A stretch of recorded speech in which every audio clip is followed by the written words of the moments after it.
We're here with Bernie Grundman at Bernie Grundman Mastering.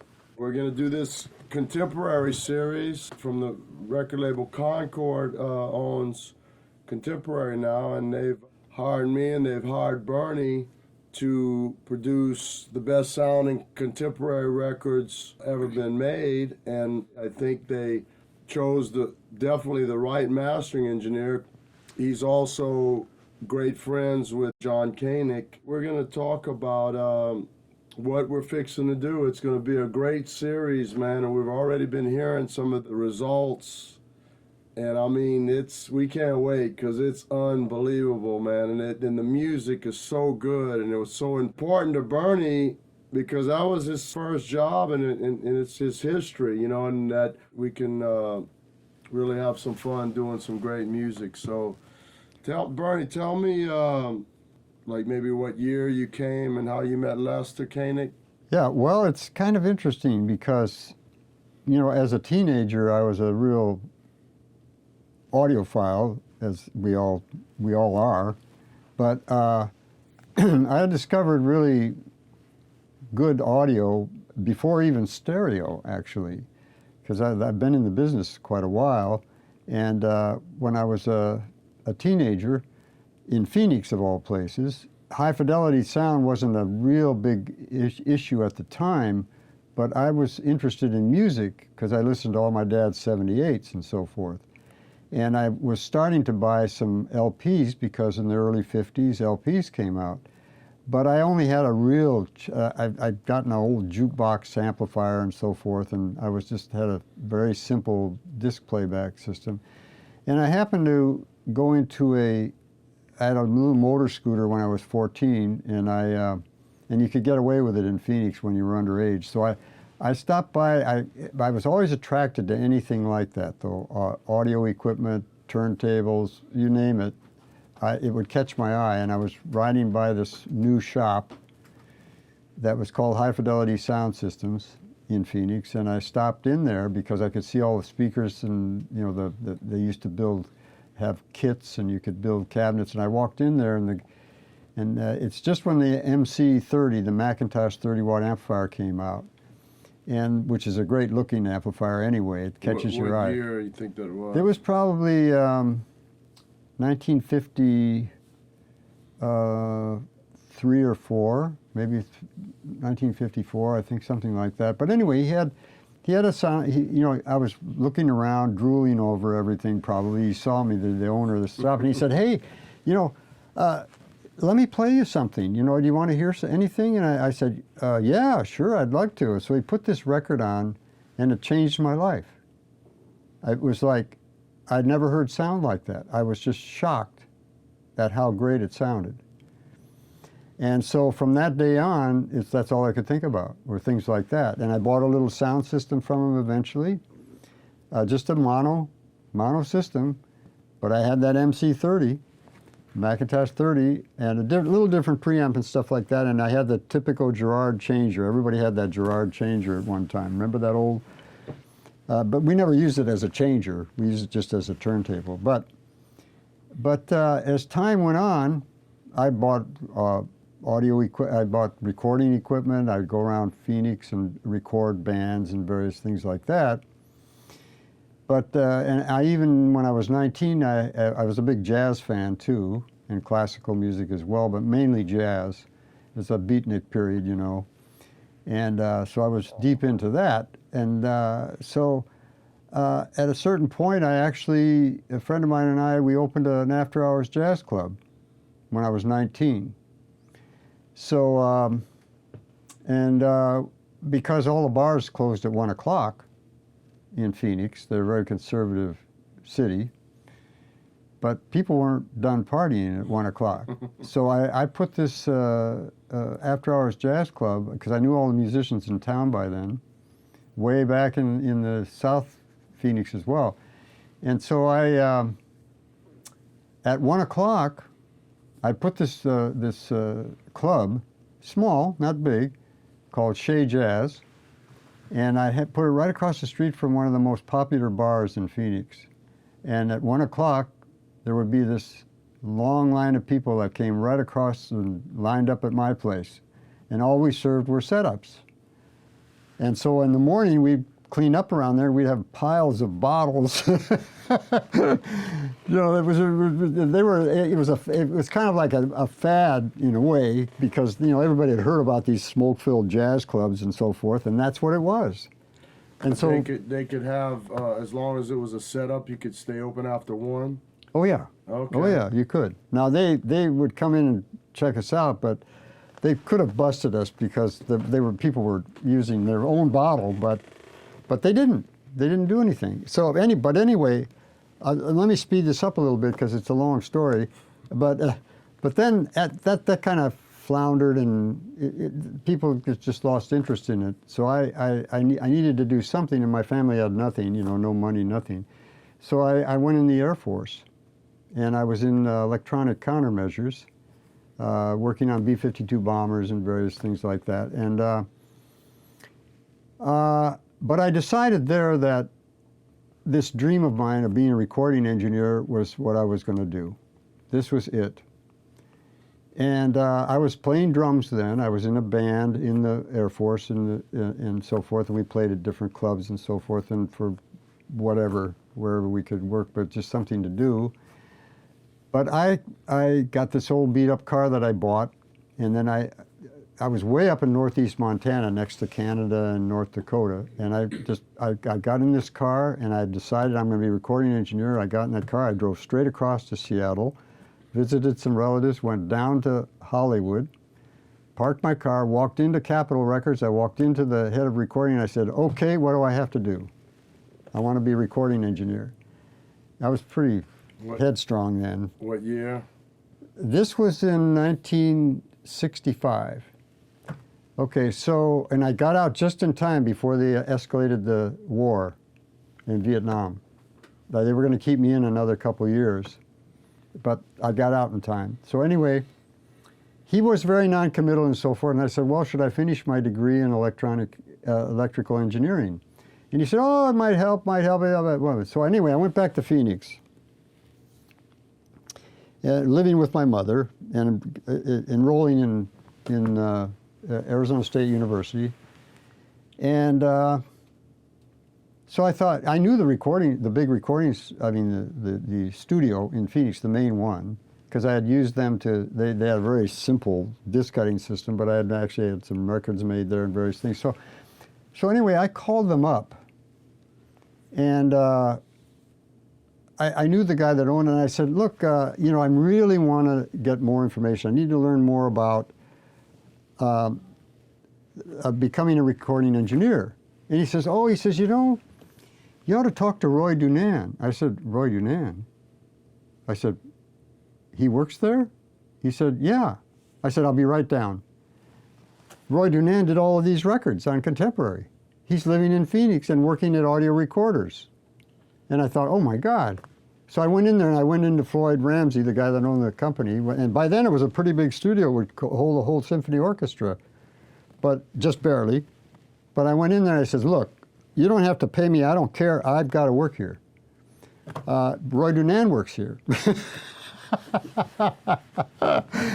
So you were familiar with Contemporary Records? Oh yeah, because some of the I was actually working at that.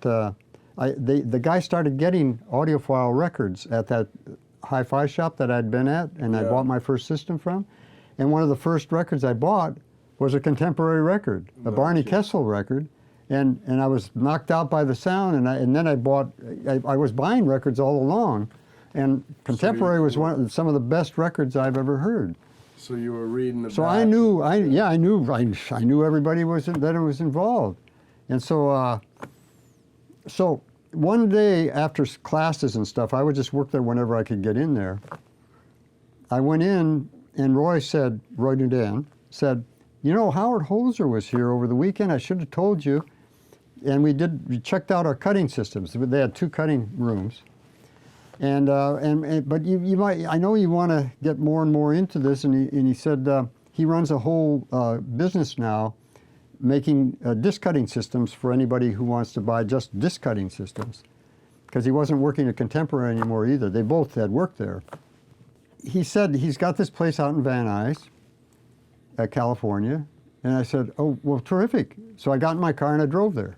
So here I come into Howard Holzer's shop, where he's got a big cutting system there that he's building for somebody. And, but he's got a T-shirt on, he's got a soup pan, and he's eating his soup, his lunch. And I'm in there with a tie and a suit. You know, because I didn't, you know, I was trying to make the right impression and stuff, but I didn't, you know, and I said, well, you know, Howard, Roy told me about you, and he says, yeah, Roy told me all about you. And I said, oh, yeah, really? You know, I said, well, you know, he says, look, he says, I know you want to know about recording and all that. He says, you know, Lester over at Contemporary, they don't have an engineer. Why don't you take that job? I said, God, I've only been hanging around the studio for about 4 months. I don't know anything about it yet. I don't know, I've never even cut a record. And he says, if you love your work, you'll find a way. And it was like hit me like a ton of bricks. Because, you know, they were seeing something in me. I didn't know, you know, at the time. And so I thought, well, I got back in my car and I drove back to Phoenix. I was doing this all the time because LA was like this big, vibrant place for me. It was like nirvana, because it was where the center was and where Contemporary was, and all these labels, Capitol, RCA, all the labels were in LA. So I went back and I thought, and I started watching Roy cutting discs and all that, and I thought, yeah, I can do this. Because I was so motivated, I wasn't worried about it. But, so I thought, well, you know, this was in February or something. So I called up Howard Holzer, and I said, Howard, look, I'm going to get out of summer school in August. Can you maybe get an interview with me, with Lester? He said, oh, yeah, no problem. I'll be happy to. He's kind of difficult in some ways, but nah, I'll set it up for you and all that. And I says, I'm not getting out till August, you know. And so I didn't think anything of it. You know, I went back, I was taking all these classes and stuff like that. I was trying to get through it. And, but I was more motivated to get working and getting into a studio. And, you know, it wasn't really doing what I wanted to. I wasn't into the college life or anything because I was too old. I was like 25. In a way, I was too anxious to get into things and into doing actually running the stuff rather than designing it. So anyway, I'm doing summer school, and I'm like 2 weeks before I get out of summer school. So I thought, God, I wonder if Howard set up that interview. So I called up Howard and I said, Howard, you know, I haven't talked to you for a while, but did you, you know, I'm going to be able, I'm getting out of summer school in a couple weeks. Did you get the interview with Lester? He says, oh, I got you the job. When can you start? I said, what? I said, okay, I'll be right over. So I drove over there right after summer. I drove over there, and Howard says, okay, let's go over and meet Lester. So we go over to Contemporary, and we walk in there, and Lester's in there, and he says, introduces me, and Lester says, Howard says, you're terrific. He says, I don't need to know anything else. When can you start? So September, I was in my car with a trailer and all my, you know, my speakers and my, and moving to LA. You know, now this is a very American story, though. You know, it really is, because it just shows that if you're really passionate about something and you're really ambitious and you're really focused on what you want, people notice that, and that's what they want. I didn't realize this at the time. I was nothing ever got in my way because I came from a dysfunctional family. So I came from a family where I was left alone a lot, and I really developed these interests that were just very powerful to me.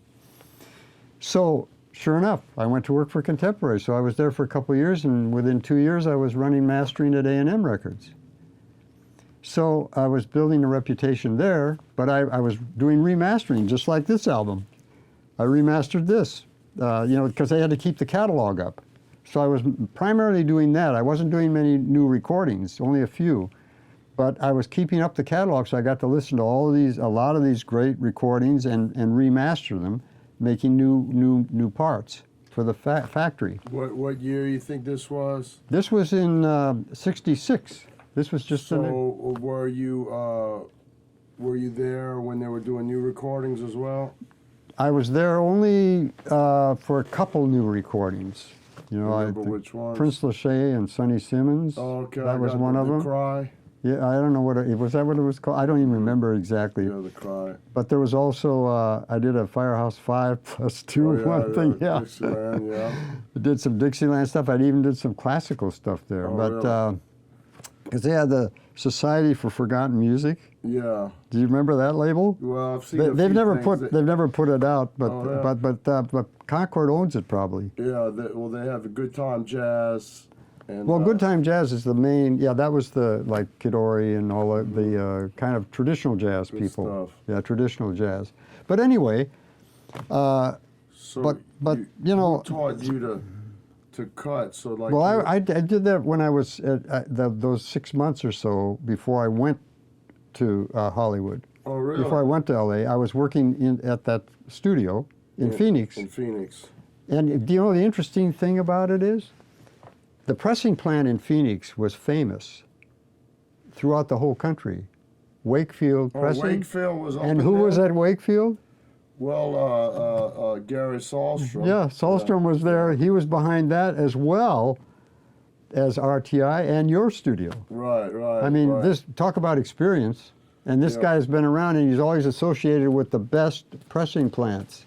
Yeah, well, Wakefield was very good. If you see their records, and they were in Phoenix, yeah. And then Mark Huggett, who also helped us work there, and then Gary went to RTI, and then he worked for Hobson for a few years, and then I think he was like at Wakefield for 10 years in Phoenix, then RTI for 10 years, and he's been with us for 10 years. So we're real lucky. Oh no, he's definitely associated with all of the best pressing plants. So did Roy DuNann help teach you, or? Yeah, well, yeah, but you know, I watched him. I'm pretty good at watching people and understanding what they're doing. And when it comes to just deciding how to record something, that's a whole other thing. That's just your personal sense of what's going to do something to make the music maybe speak better, like we were talking about just mastering, you know. And the thing that happened to me is when I went to work for Contemporary was a little unusual in that because it was direct to two-track stuff, most of it, and it was kind of crude at times, and you had to do a lot of adjusting in mastering rather than make a tape copy, and they wanted quality. They had a whole console built so that you could, on the fly, just like we do nowadays, you can do all this equalization, and they even had special panning systems for the frequency bands where you could actually pan the cymbal over to the center, just the high frequencies, or they had all kinds of really elaborate things that they had built for the system. But anyway, I got in right when it became a creative part of the business. What I've always said about mastering is, mastering was called mastering because in the beginning, all you did was cut a master. You didn't do any adjustments to the sound. You didn't change the sound of the tape. Your job was to cut and know how to cut a good master mechanically. When I got in, it started to change. Now it became a creative part of the business. Now it started to change into becoming much more than just cutting a master. And then Doug Sachs came in. Within 6 months, he opened his studio, and as an independent. And so even though Contemporary was not really, I mean, it was an independent label, but I was attracting a lot of people in the city. So I was doing all this other stuff, all kinds of, I did all that A&M stuff in the beginning, all the Brazil 66, all of the Herb Alpert stuff, all of the, and also other labels and so forth. I was doing all this custom work because they weren't doing a lot of new recordings. So I was getting this reputation. That's how I was able to move right into A&M and get a good position. Well, I think Doug and Lincoln might have went visit you, or went to visit Lester. I think they were Could be. trying to, yeah, so y'all were really, y'all really started something that, Yeah. like, look yeah. at all the mastering Oh, no. engineers now. Yeah, it became a separate part of the business. It became, like I said, it became not just cutting a disc, but to actually making adjustments.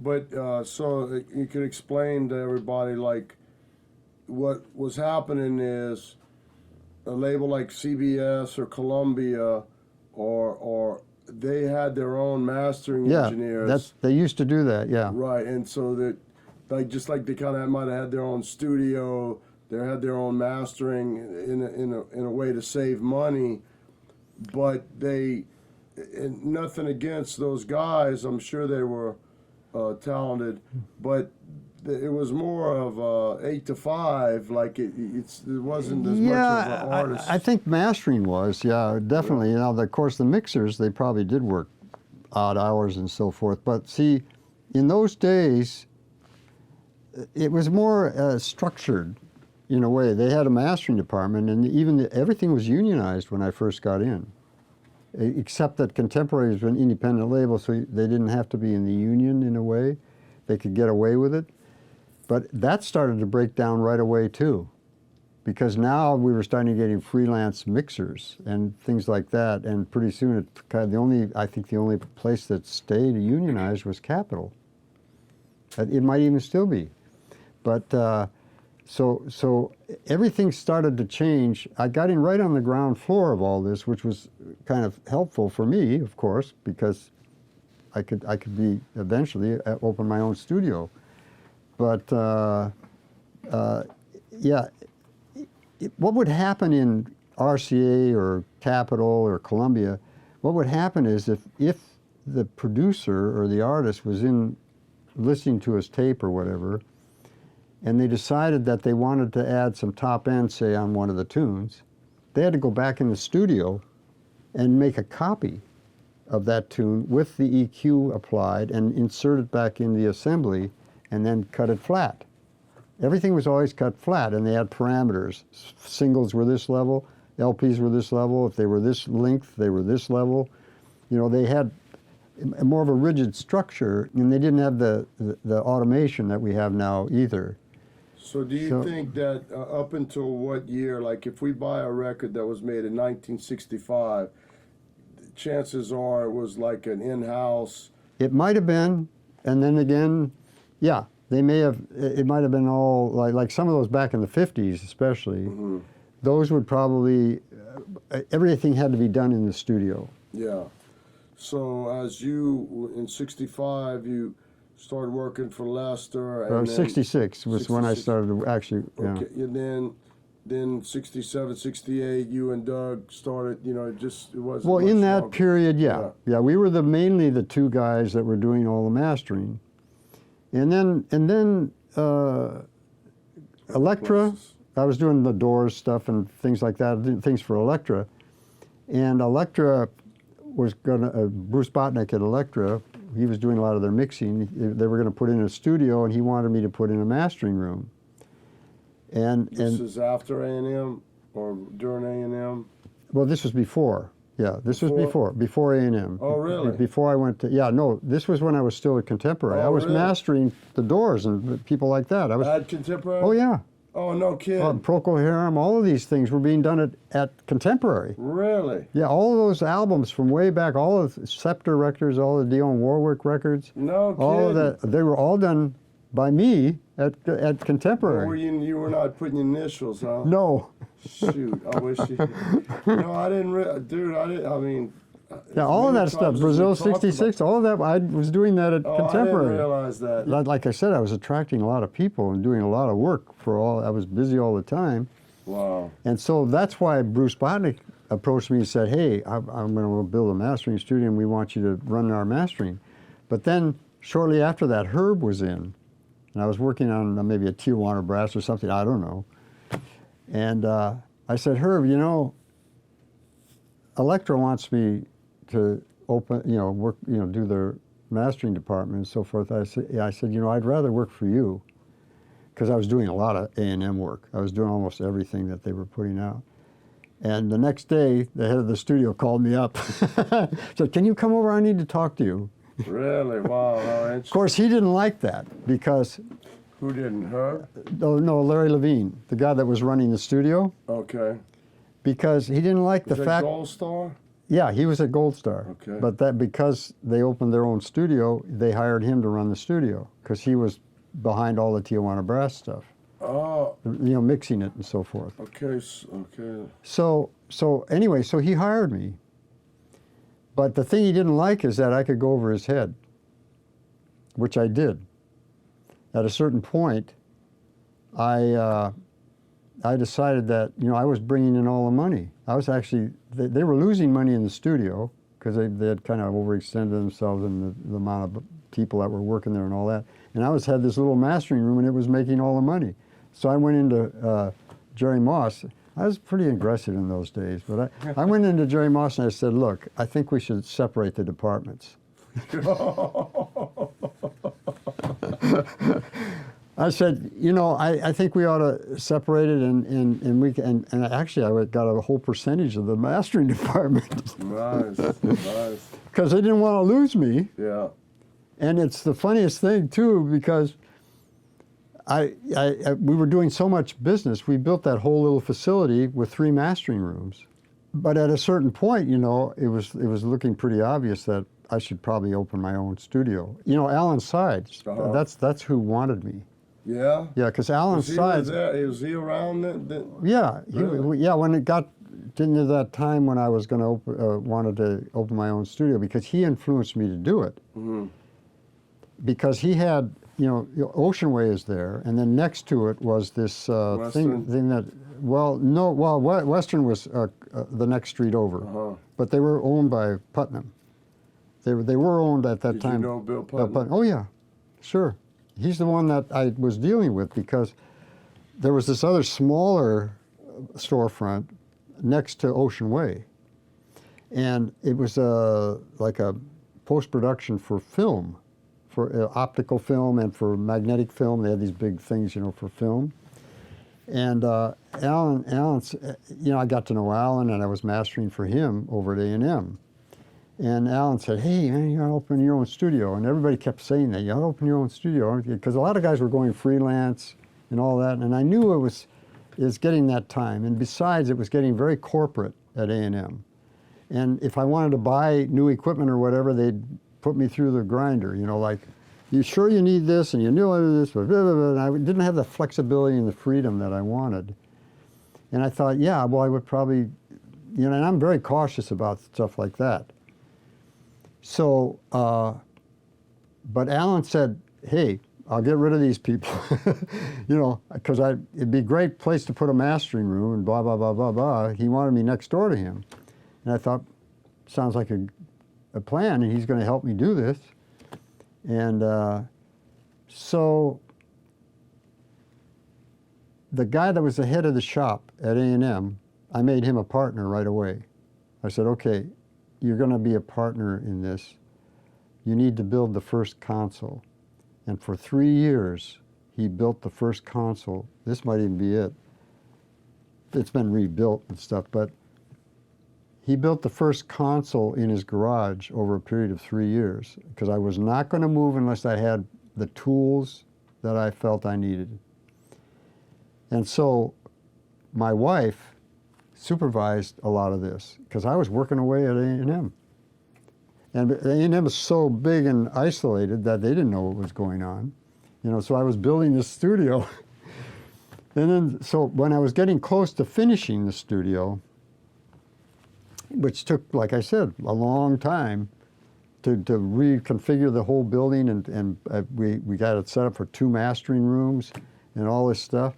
And so I thought, well, okay, now it's time to resign from A&M. Now, remember, I was like head of the mastering.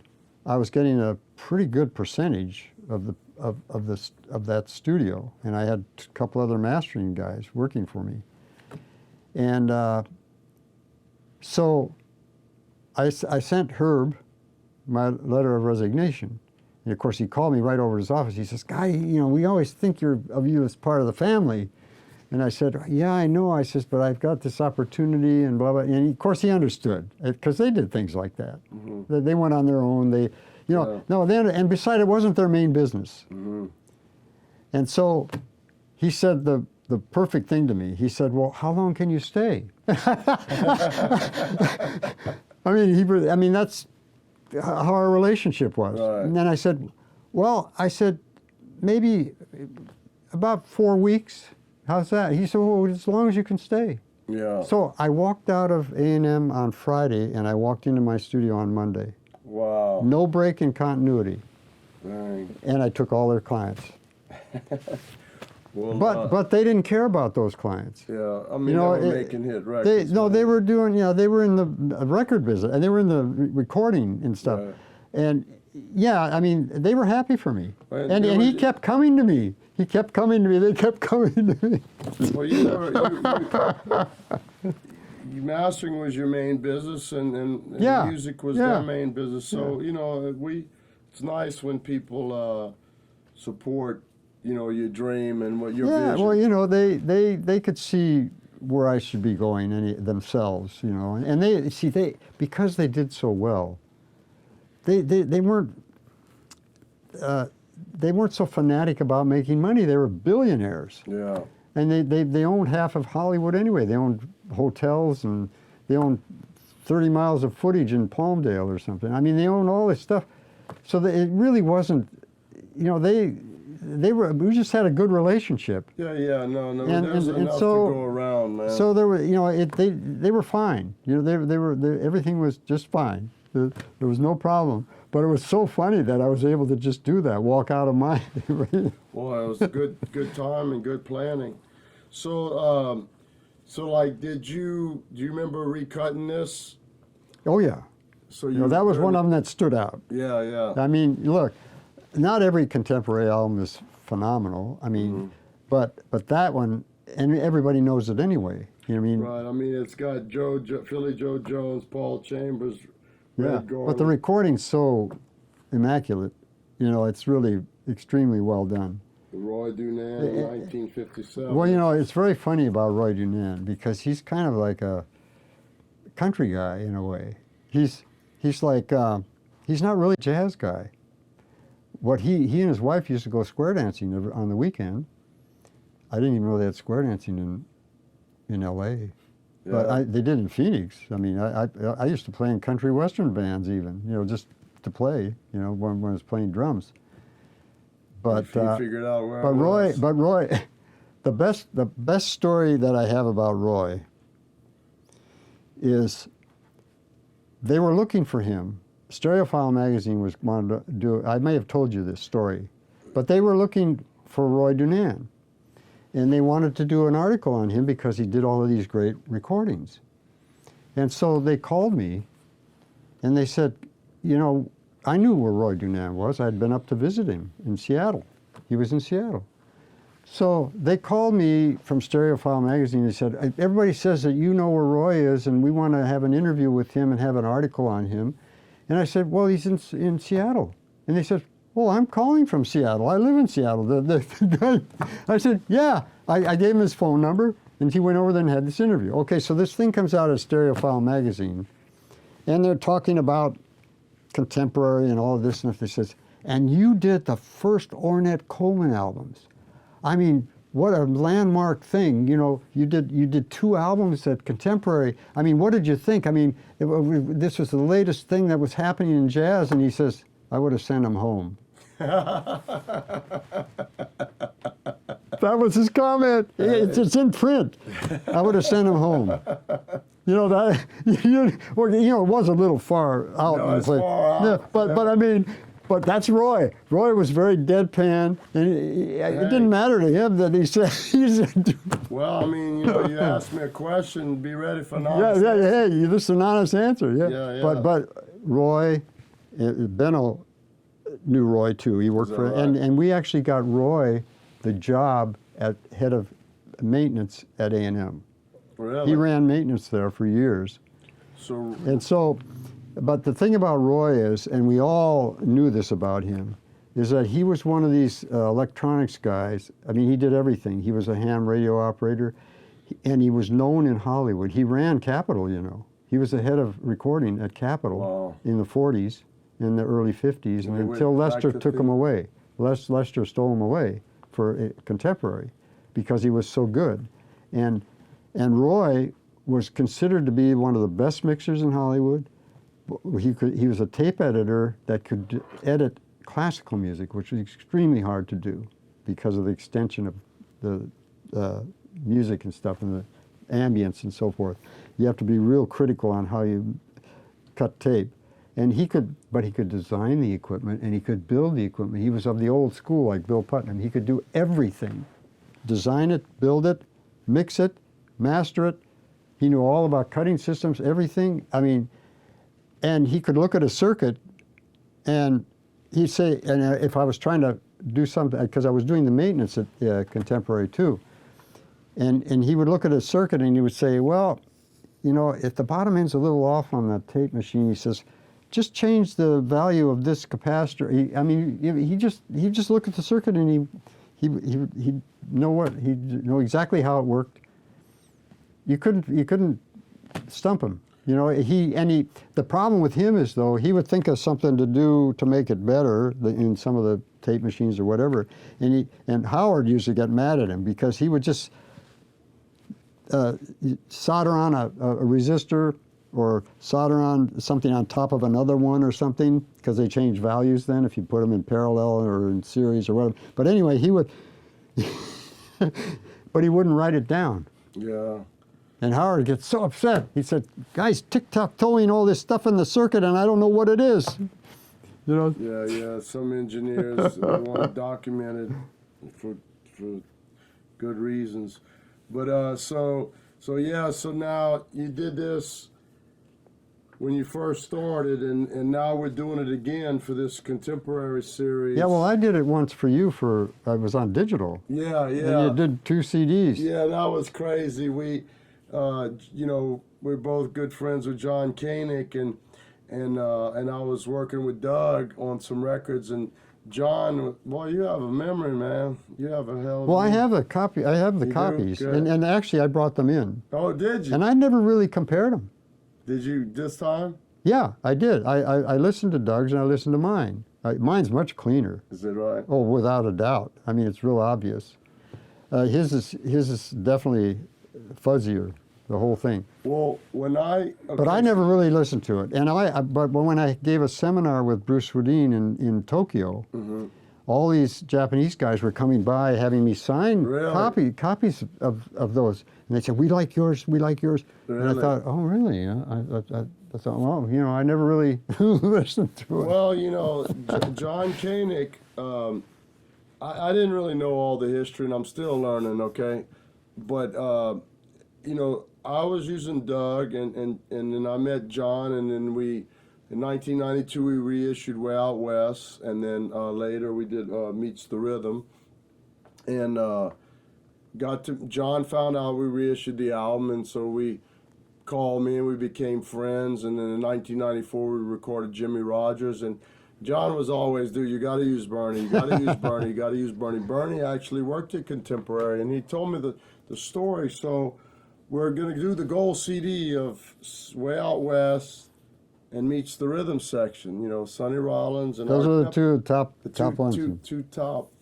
Well, we only did this one, I think. No, I think we did them both. Did we do them both? Yeah, I think we did. Oh, I them didn't. both. Although it's been, I didn't get a copy of Way Out West, Well, but I got if these find- two. I got those two. Okay. Well, if I find one, I'll send it to you. And, you know, I could be wrong as it's been a long time, but I'm pretty sure I'm right. But once I thought I was wrong, but I was mistaken. Yeah, I got a funny story about Doug Sachs, because we always got along great, you know, because we're both audiophiles, you know, and so, but after I opened up my studio on Sunset, we were in shootouts all the time, you know, because guys would come by and they'd cut a lacquer with me and they'd cut one with him. And over this one whole summer, we were in 10 shootouts.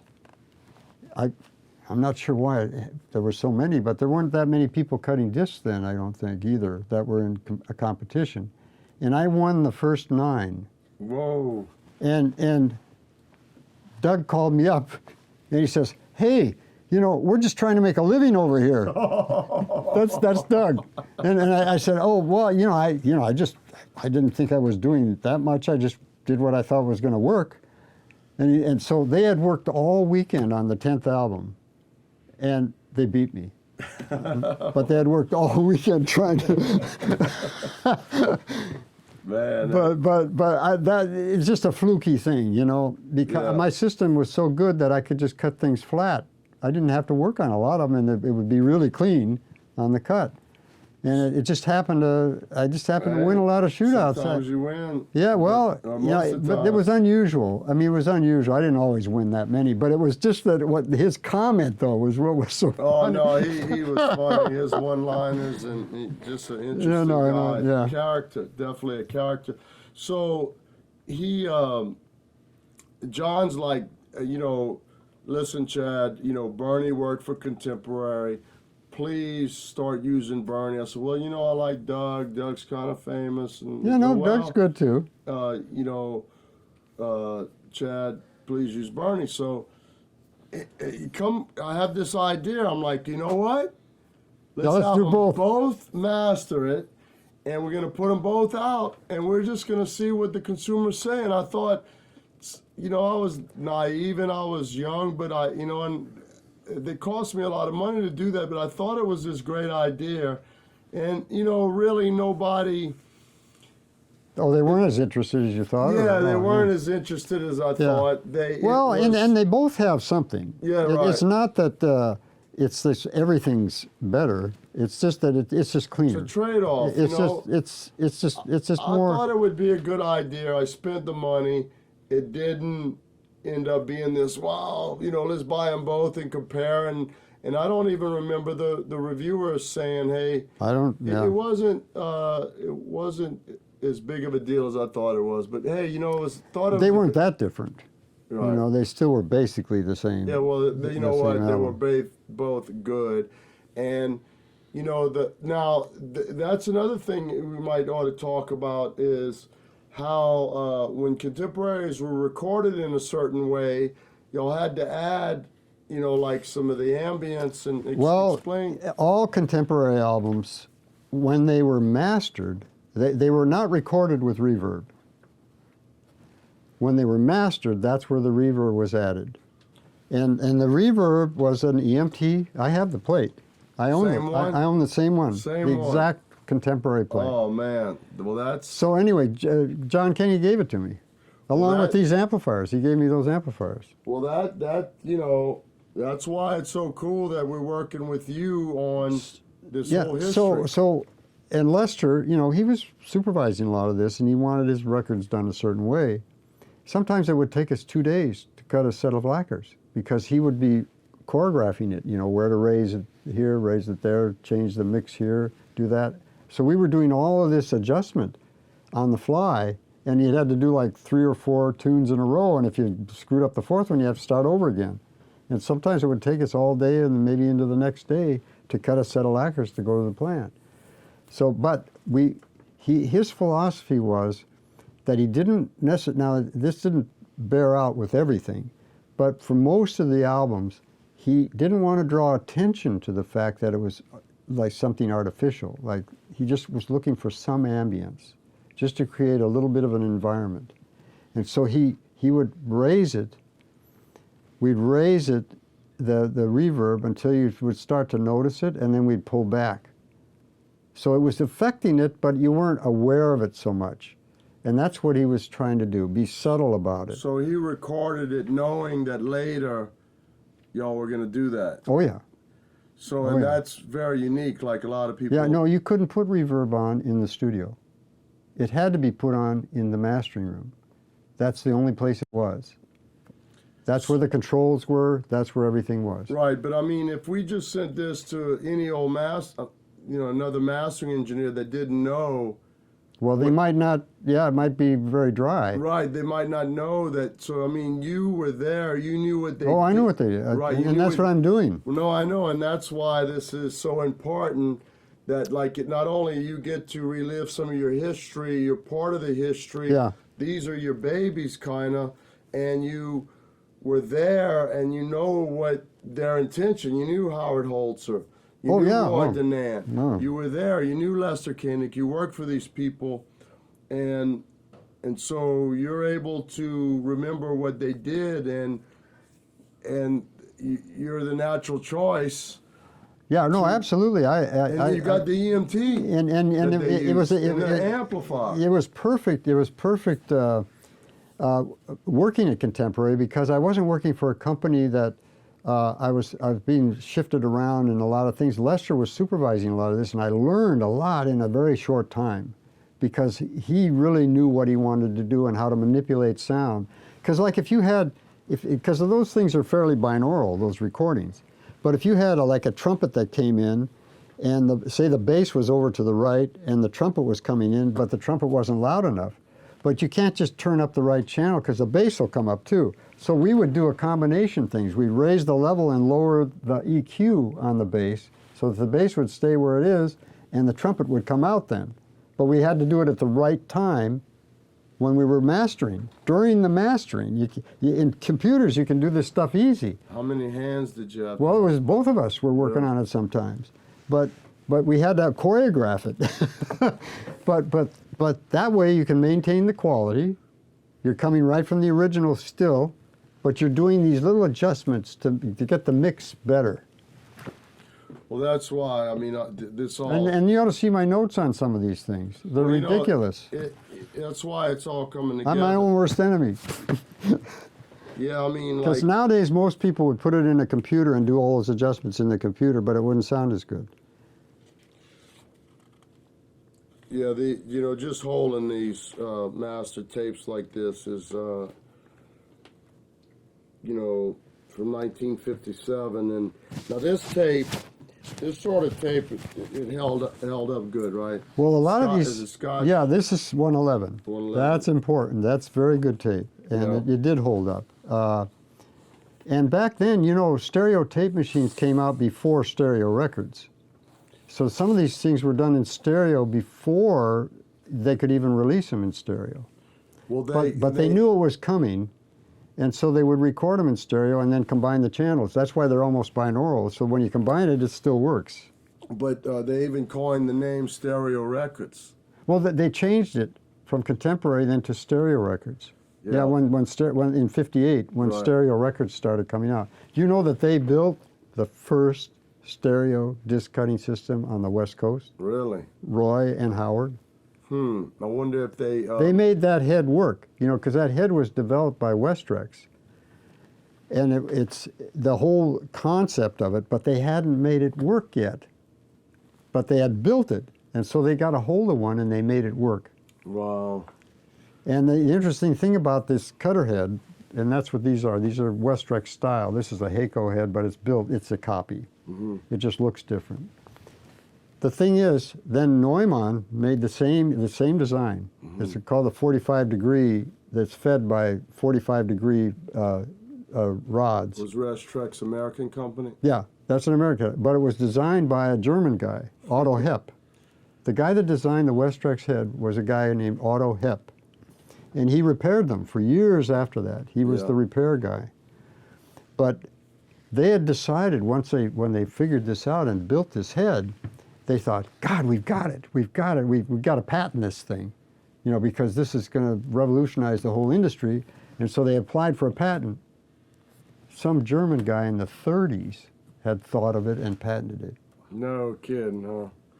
Wow. Way back. I think the 30s or maybe not the 40s. That's in the war, but they were so advanced engineering-wise that they'd already thought of it, but they hadn't built one. But they had the patent. They could not get a patent on this. Oh, no kidding. So I was looking, and it seemed like there's a mono tape of the same thing. Did y'all run stereo? Yeah, that's already been cut. But is it the same? I thought. No, it's a different tape. Oh, it's a different tape. So they only ran one set. Did they run 2 tapes or 1 tape when they? Well, they must have run 2, you know, and a lot of people did that. They ran. In fact, one of the good examples of that is the Plenty Plenty Soul by Milt Jackson on Atlantic. Yeah. It's a fantastic album. It's one that a lot of people don't know about how great it is. But I had bought that when I was a teenager, and still to this day is a terrific album. But it was mono. And so later on, I gave my copy, my CD away. That was mono. Everything was mono. And I bought a new one, and they had done it from a stereo. And it was terrible. I mean, no attention to the mix. There were actually some instruments that you couldn't even hear very well. But like right here, it says the single track. Yeah, that's the same. mono. Okay, so they, how do you think they made this tape? I mean, so that. They probably ran them simultaneously. Okay. No, they had 2 machines. They always ran 2 machines. Okay. But I think at one time they had one of them mono, one of them stereo. Well, that's great. This is cool, man. So this is the mono. That's the master mono. tape. That's a full of track. this. And then. See what it says on Yeah. the side there? Single track. It's Yeah. a full track tape. Yeah. So. So that's already been cut. It's at your place. Yeah. Well, no, I mean, I think you did the stereo. No, I've done the mono too. You did? Weeks ago. So they did a mono and a stereo? Yeah, they no. This is for Record Store Day. Or maybe it went over to. I think maybe it it's went for- over to RTI. Yeah, I think this is probably for another label. No. It's for No, them? Concord wanted it. No. Oh, okay. No, they wanted this for Record Store Day as a special, Special special thing, product. That's interesting. So we're Yeah, you might not have known about Yeah, it, I but didn't. but, Well, but no, I no. don't know. I don't know where it went. I don't know where the masters went. no, I But I didn't- think they went to you. Really? Okay, well we'll check it out. See, you don't even know what's in your Well, plan. hey man, you and me are both busy. You and me are both. I know. So we got right here, we got the poll winners, Yeah. which yeah. is totally awesome. Yeah, these are all done. Yeah, These so have all it's, been mastered. Barney Castle and Ray Yeah, Brown that's all been mastered. and Shelley Mann. Yeah. So we got the poll winners master. We got Hampton Hawes stereo master. We've got the Benny Carter Jazz Giant. That's a killer. Uh-huh. Got a lot of stuff so Mono. far. So we got the Art Pepper Meets the Rhythm. Then we did the Sonny Rollins Way Out West 6 years ago. I know we did, yeah. Yeah. So this whole project started 6 years ago. I know. And then there was a pause, a long pause. Yeah. And so then you did the Art Pepper Meets Then the we did Rhythm. the My Fair Lady. And here's the Shelley master Mann, yeah. of My Fair Lady. Now that album it always had some problems, but Well, in 1956 stereo. Yeah, that's what I said. They had stereo machines. 1956. Yeah, they had them back then. Yeah, they were way. Well, you know, you could get pre-recorded tape in stereo in those days, in the mid-50s. Mm-hmm. You know, they had the quarter-track 3 3/4 tapes that they sold. Yeah. That's the first stereo stuff that was available to people. But the stereo disc really didn't come out till 58. So this is plus 11. So we got the stereo copy. Yeah, now this one is like what Rudy Van Gelder did. Mm-hmm. This one has the stereo and mono. LKL is the mono, LKS is the stereo. Now, a fold what down. Rudy did, and I did a lot of his Blue Note stuff, is he would do it in stereo at a certain point and then just combine the channels. So yeah, to save time. And so I think but- that's what they did with this. They just Yeah. combined the channels for the mono. So so did you radio recorders? They were doing some pretty early stereo too. That's true. yeah. Yeah, that's right. I guess radio, yeah. And well, man, you were working with all the legends. You know, Howard Holzer, Roy DuNann, Bill Putnam. I didn't realize that Alan Sides was. I would have thought he was much younger, and or either he started at Well, a he's young about age. 10 years younger than I am. But Right, but he was still there, and so Lester Koenig, John Koenig. So you, Yeah, So yeah, I always call, I mean, I always, Alan Sides I consider the definitive audiophile of LA, because he knows a lot about the equipment, and he bought and sold equipment all the time. He was really active. And it's like, you ask him about, say, I remember he was building, like a three-way speaker system with different, different amplifiers for each range and so forth. And he says, yeah, I got a phased linear on the woofer for a nice tight sound. He says, but any serial number past this isn't as good. Really? You have to get one that before that, and it's like he knew all of that stuff, and it's like, God, this guy is listening to, Oh, there's a few guys like Oh, him, yeah, he but was Those nuts. guys are valuable because they can save you a lot of time. Oh, yeah. No, Alan's, he's he's the real deal. Look, he used to have a guy go to Germany and buy up all those used microphones that the engineers kept, just for safekeeping or just for nostalgia or something. But he got this guy that was up in San Francisco with a studio. He would go there, and I remember going up in Ocean Way where he was on Sunset, and he'd be up there after he got he'd have a whole shelf full of microphones that came in from Germany, U47s, C12s. I mean all kinds of that, which is a Austrian mic, but the C12. But we'd have all these microphones there, and he'd have a little mixer, and he'd say, okay, put on these headsets. And he'd say, okay, here's a U47, now talk into it. And so I would have the headsets on, I would talk into it. And, sounded pretty good, everything. He said, okay, now try this microphone. Same thing, U47. I'd talk into it. It was like God talking to me. And he'd say, microphone. That one I'm going to keep, and I'm going to sell this one. but it was great. I mean, he would just go down the road. And he had, let's see, the 250, was it the 251 is a very famous microphone from Austria. And nobody, there was a C24 from AKG. Yeah. That was a stereo microphone. But nobody had ever seen a stereo 251. And he had a prototype. It didn't even have, it had a 0 serial number on it. It was about this long, and it was, he still has it. It's a stereo 251. And I don't know if you've ever used it or what, but he just wanted it. It's a real collector's item because I don't think they ever put it into production, but it has 2 full-size capsules on it for stereo recording. Beautiful looking microphone, all brand new. He had it right there. So anyway, I'm just excited to do this contemporary series. I mean, we've... oh yeah, this is a big project. This is a nice project. Right. I mean, it's like, the whole history's there, everything you learned and knew, and you can bring it to the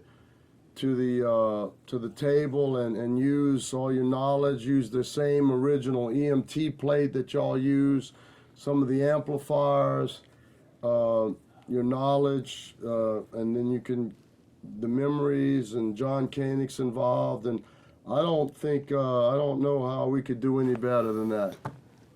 Well, I hope it's about as best it can be. That's what I'm trying to do. Well, I've AB'd, I have the original, the stereo records that are going for $300, $400, $500, and I've compared it, and you're doing quite well. Yeah. And I'll just keep comparing them, and if we can do better, that's part of it. Yeah. Yeah, we're gonna, we recut one of them, and I think it got a little bit better, but everything else has been knocked out the park on the first try, and yeah. Well, there are various things that it takes a few people maybe sometimes to come to the right consensus, because things, you're not always the same every day. Even you try to be, but even it depends on what I'm coming from too. If I've done a pop album, sometimes everything sounds dull to me. So I have to be careful of that. I have to really actually kind of re-reference myself. It's like Bruce Swedien. You know, about one of the best mixers in the world. Did all Michael Jackson stuff, the Quincy Jones stuff. He did all kinds of really great recordings.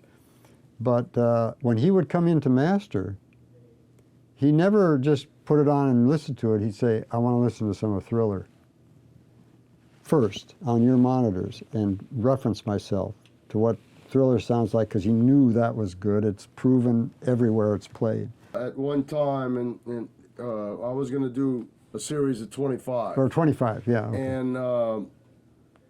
And that was 6 years ago. And so plans have changed where I'm now working in conjunction or with the label, helping it put it out on their label, but I'm overseeing the production, and I'm going to be overseeing it like it's mine, doing everything, picking the mastering engineer, working with the mastering engineer, picking our pressing plant, just like it's mine, like it would be mine, but we're going to keep it on their label.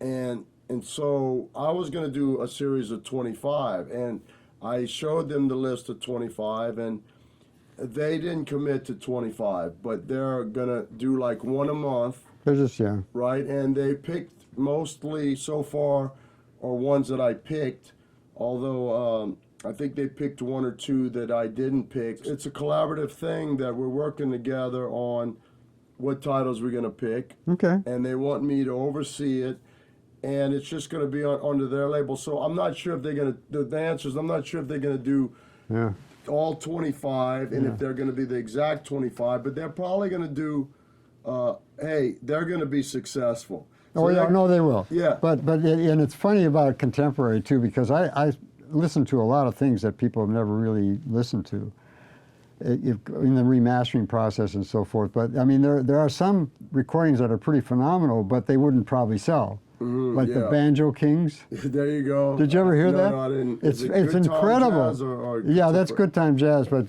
the Banjo Kings. Roy DuNann, he loved stuff like that, and so it's like it's just like right there. It's very impressive, because I put that up one day because we needed, I guess he needed a part at the plant or something, and I thought, wow, this thing is like. No kidding. Well, so they picked 25. I had picked 25. I'm not sure how they're going to do. So far, we've cut about 7 or 8. Yeah. We're planning on doing like one a month. But I know it's going to be successful, so as long as it's successful, just keep going. Yeah, they're going to keep going. So we'll probably hit the 25, but I wanted, and I made suggestions that we do it as a series and let people know we're going to do 25. And well, that's yeah. Well, they've taken most of my suggestion and most of my advice, but that's one thing that they haven't agreed to, like doing a set number. So we don't have a set number, but I know it's going to be successful, and why would you stop something successful? No, of course. Right. Yeah, and I think they're very much aware now of just what this market is. That it's bigger than they thought, I think. Oh, I know. And so, and because it's worldwide now, and you can buy these things easily on the internet, you're going to get all these people that have spent a lot of money on their systems and don't mind spending money on records in all these different countries too. Right. So it's going to go everywhere. Well, the original Way Out West is going for $300, $400, or $500 if you can find one, and if you can get one pressed at QRP on virgin vinyl, 180 gram, mastered by Bernie Grundman, that sounds better than the original for $40 or $35. I think they're going to be. Yeah, you should do that. Right. Even if you have the original. Yeah, well, but some of these collectors are weird, because they're interested. I've had some collectors look at some of my collection. I've sold some things, and this one guy, he was more interested in the jackets. Really? He thought, God, these jackets are perfect. Blah blah blah blah blah. And I thought, oh, really? Is that what's important, huh? Well, okay. some people, they just like the thing. Well, some people, the jackets are the most important. Some people, the vinyl's the most important, and some people both. Yeah, and then some guy, and then he was looking, and he says, well, now this I think it was a Blue Note or a Prestige or something. This was pressed at the first pressing plant they were pressing it at. This was, but this one's of the second, that they moved it to a different pressing plant at a certain point, Right. and you could tell by the label or something. Well, it's just like you're talking about Alan Sides. Hey, this microphone's different. Yeah, but I don't think in their case, what they liked about it was if it was the original pressing plant, even if it didn't sound as good, Right, they were right. more interested in that. Right. And I thought, well, you know, I'm not quite that crazy about it. Right. You know? And, you know, you're talking about them. Yeah, that's a different interest. The collectors are a little bit crazy, and I understand, and I know what you're talking about because I'm kind of one of them. Yeah, but they like just the idea that it was the first. Well, I like to have, like when we master, I want to have the original so I can compare. Well, no, I like to do that. Right. I do like to do that. No, I know, but I kind of even still like to have it right next to it in my collection. You know what I mean? Just because there is something about having the original. Yeah. There really is. Yeah. And so I like having both. I can compare it and I can play it for people if they don't think that. And so. I'll tell you one thing that's funny for me, you know, with the Hobson and everything, you know, all this all this reissue stuff was, I mean, it's fine because there's a lot of gems throughout the history of recording. But he would bring in something. He'd say, "I've licensed this thing." He says, "This thing is so rare. They're going for $1,500 a piece, and this and that and this and that." And I thought, God, really? And a famous jazz artist or whatever, and I put it on, crap. Yeah. I mean, it's just not a good performance. Right. Well, that's And, why. and I it's said, rare. that's why it's rare. Right. There you go. Yeah. I said, yeah, that's why it's rare, but okay. You know, I mean, and you hey, know look, what? and it's a good player, and it's not that it's a bad record. It's just not a definitive performance by this artist. Right, They kind and of phoned it in. Right, You know? and so that's why it's rare, and he probably didn't sell a lot of it. You know, and it's rare Maybe again. not. No, well, I mean, because I sell them, and I think I know some of the titles you're talking about. They weren't popular then, and they ain't popular now. So, Well, you know, way back then, because Stuart Levine, very close friend of mine, he knew a lot of the guys in New York and so forth way back in the 50s also. He's the same age as I am. But he knew a lot of people, a lot of musicians and various people, and he knew a lot of he knows a lot of the record executives that were there at the time. And, you know, a Blue Note album, even the best ones, back in those days, only sold about 3,000 copies. really, That's that's all. very They interesting. only sold 3,000 or 4,000. That was it, on the best albums. Well, He I- said they didn't really sell a lot of those. But now, because they're so important to the history of music even, that and the audience is huge now, all over the world. God, you're selling 10, 20, 30,000 of these things. Right, I know, it's just, it's crazy. This Verve series we're doing, it's just selling unbelievable amounts, and that Tone Poet series they're doing is selling, and, you know, and that's why the originals go for so much. If they only made 2,000 or 3,000, Yeah, that's and then right. they were so, That's you know, right. 50, 60 years ago, but, no, this is so exciting, this contemporary release, and we're gonna try to educate everybody on how important it is and all the history of. Yeah, this is another one of those labels that was very important to capturing the music of the day, the jazz activity in the West Coast primarily, but it's a type of jazz. It's not East Coast. It's not a Blue Note label, but Blue Notes, of course, didn't sound as good as these, but they were mixed well. And Rudy Van Gelder's a good mixer and all of that, but the sound quality very rarely came up to some of the best contemporaries. Well, So it's just a different system or whatever, but they were great performances. So well, I mean, to me, contemporary. So you got Blue Note, you got Verve, Prestige, you have got Riverside, Prestige, yeah, Riverside, all and of those. contemporary is definitely. They may have a few. They have less records, but when you talk about Riverside, Prestige, Blue Note, and Verve, you better mention contemporary is a Well, you label. know, I know Lester, and Lester, he kept all of his tapes in this one room in that warehouse, and he would pull out different albums now and then of famous players. He said, I didn't put this out because I just thought it wasn't the best that the person could do. And I think, God, but it's so and so, you know, and he wouldn't do it. It had to be really a well-made record and good performances by the artist. And I don't know how many things were in there like that. Wow. And now Concord, I don't know whether they've gone through that whole stack of things that, I mean, those shelves of things that Lester had, but there's probably some stuff in there that's, you know, that's never been released. Well, there's a Ben Webster that when Lester had died before he released it, and they went back and they did that one, like the Renaissance. I know that Ahmet Ertegun was friends with him. Oh, and yeah. Just really, they all were. All these guys that were doing any kind of jazz knew Lester. Yeah, he seemed like he was really well respected. Oh, yeah. Oh, yeah. I'm so glad that you're the one cutting this, and I think we're going to have some good stuff. And yeah, well, thanks for very good. Yes. Always fun, Bernie. Thank you. Yeah. All right. Please like and subscribe for more Audiophile content.